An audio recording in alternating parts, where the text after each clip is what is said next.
Apakah teman-teman tahu bahwa salah satu kasus akibat food waste telah menelan korban jiwa? Kasus ini terjadi di tempat pembuangan akhir TPA Lewi Gajah, Cimahi, Jawa Barat.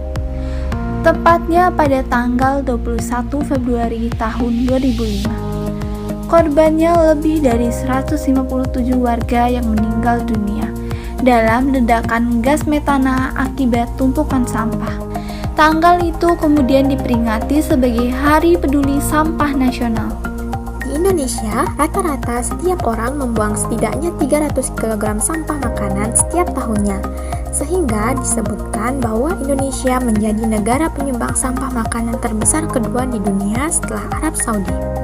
Food waste atau sampah makanan sendiri merupakan makanan yang masih layak dikonsumsi, namun dibuang begitu aja dan akhirnya menumpuk di TPA. Food waste yang menumpuk di TPA menghasilkan karbon dioksida dan gas metana.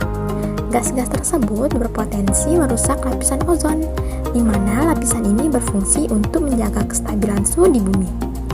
Jika kestabilan suhu terganggu, maka terjadilah pemanasan global dan kenaikan permukaan air laut akibat dari mencairnya es di bumi. Selain itu, food waste merupakan salah satu kontributor dalam berkurangnya pasokan air karena digunakan dalam produksi bahan pangan. Pada tahun 2007, hampir 1,4 miliar hektar lahan pertanian dunia digunakan untuk memproduksi makanan yang nggak dikonsumsi. Untuk mengurangi dampak yang terjadi karena food waste, ada beberapa cara loh yang dapat dilakukan.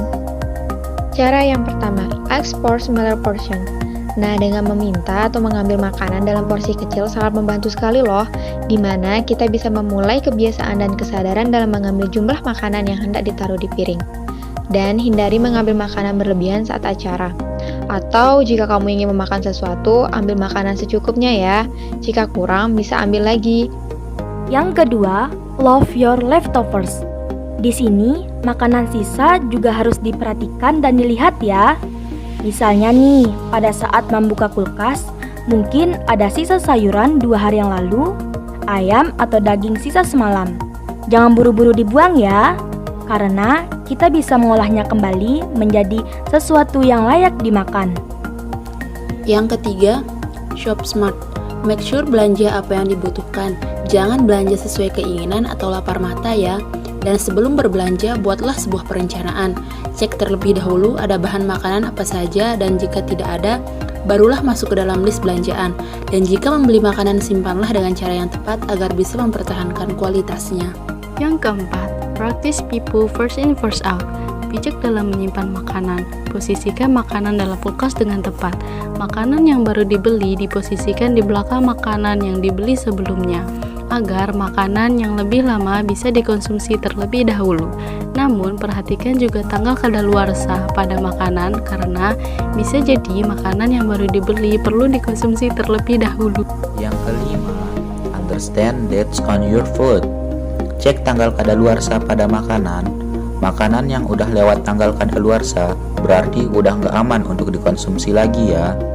Namun, ada beberapa makanan yang jika disimpan dengan tepat dan kemasannya tidak rusak, masih bisa dikonsumsi dengan catatan nggak terjadi perubahan pada bau, tekstur, dan rasanya. Yang terakhir, sharing is caring, give to help. Berbagi juga menjadi salah satu jalan yang tepat untuk mengurangi food waste. Selain mengurangi dampak buruk yang dihasilkan dari food waste, kita dapat berbagi kebahagiaan dengan orang yang membutuhkan, yang tentunya dengan makanan yang masih layak untuk dimakan dan tetap memperhatikan nilai gizi yang baik. Sebagai generasi muda, kita harus tahu dan paham betul bagaimana proses pengolahan makanan hingga akhirnya bisa tersaji di atas meja makan. Dengan begitu, kita bisa menjadi pribadi yang lebih menghargai apa yang kita makan. Yuk sama-sama kita tinggalkan kebiasaan menyia-nyiakan dan membuang makanan.